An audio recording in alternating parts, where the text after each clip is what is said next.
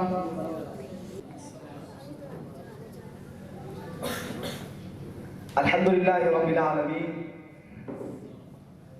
والصلاة والسلام على سيد الأنبياء والمرسلين وعلى آله وصحبه أجمعين، عما بعد، قال الله تعالى أعوذ بالله من الشيطان الرجيم، بسم الله الرحمن الرحيم، إن الذين قالوا ربنا الله ثم استقاموا فلا خوف عليهم ولا هم يحزنون أولئك أصحاب الجنة خالدين فيها جزاء بما كانوا يعملون۔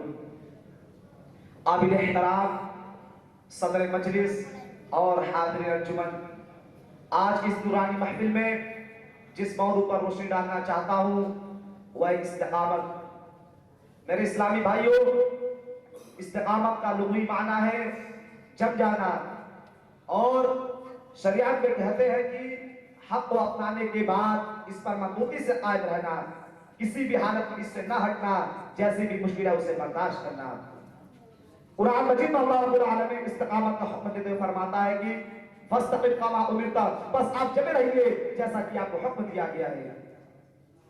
لیجئے ایک حدیث سنیے جس میں اللہ کے نبی جناب محمد رسول اللہ صلی اللہ علیہ وسلم نے ایک صحابی کے سوال کرنے پر استقامت کا حکم دیا۔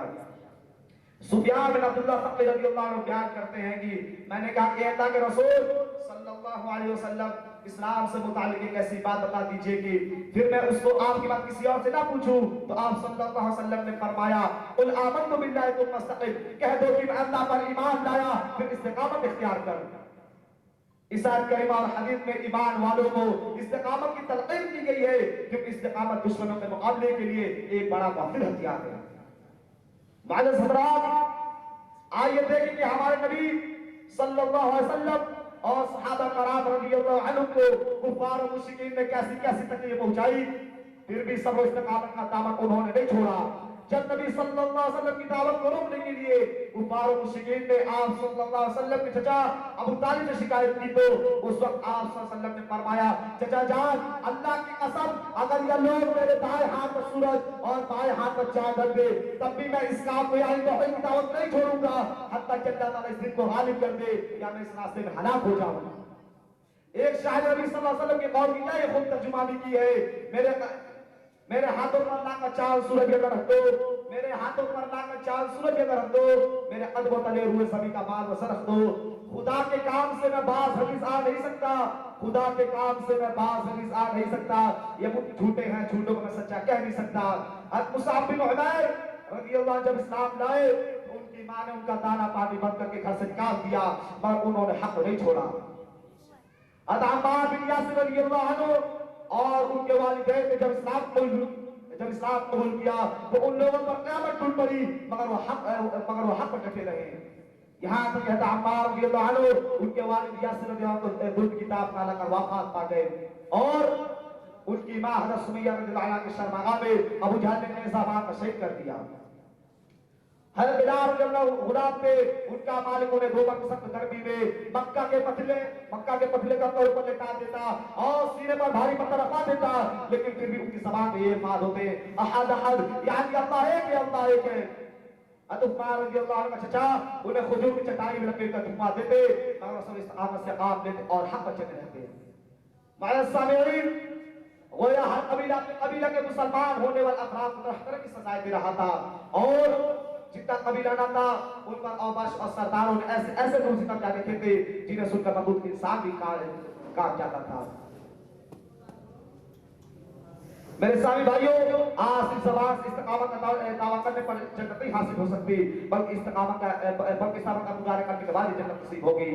جیسا کہ اللہ تعالیٰ فرماتا ہے ان الذین قالوا ربنا اللہ ثم استقاموا فلا خوف علیہم ولا هم يحزنون اولئک اصحاب الجنۃ خالدین جزاء بما كانوا يعملون۔ بے شک جن لوگوں نے کہا کہ ہمارا رب اللہ ہے، پھر اس پر جمے رہے تو ان پر نہ کوئی خوف ہوگا اور نہ غمگین ہوں گے، یا تو اہل جنت ہے جو ہمیشہ اسی میں رہیں گے، ان کے اعمال کے بدلے جو کیا کرتے ہیں۔ لہذا ضرورت اس بات کی ہے کہ ہر حال میں استقامت اختیار کی جائے اور کسی بھی مصیبت تکلیف اور دشمن کی دھمکی وغیرہ سے اسے ہر کس نہ چھوڑا جائے۔ آخر اللہ رب العالمین سے دعا ہے کہ اللہ رب العالمین ہم سب کو استقامت اپنانے کی توفیق دے۔ وآخر دعوانا الحمد للہ رب العالمین۔ السلام علیکم ورحمۃ اللہ وبرکاتہ۔ تقریر پیش کی۔ اب اس نشست کے آخری مقرر بچے ہوئے ہیں عبد الرحیم بن صادق، میں ان کو اس شعر کے ساتھ دعوت شعر دے رہا ہوں کیونکہ ان کا موضوع ہے والدین۔ جب والدین کی بات آتی ہے تو یہ بات کہنی پڑتی ہے کہ زمانہ جس کے لیے اہتمام کرتا ہے، زمانہ جس کے لیے اہتمام کرتا ہے وہ میرے دل کے کھنڈر میں قیام کرتا ہے۔ ضعیف باپ سے جو بات تک نہیں کرتا، ضعیف باپ سے جو بات تک نہیں کرتا، امیر شہر کو جھک کر کے سلام کرتا ہے۔ بات اس طرح سے بھی کہی جا سکتی ہے کہ پہلے پا کر بھیڑ میں شعلہ بیانی بیچنا، پہلے پا کر بھیڑ میں شعلہ بیانی بیچنا۔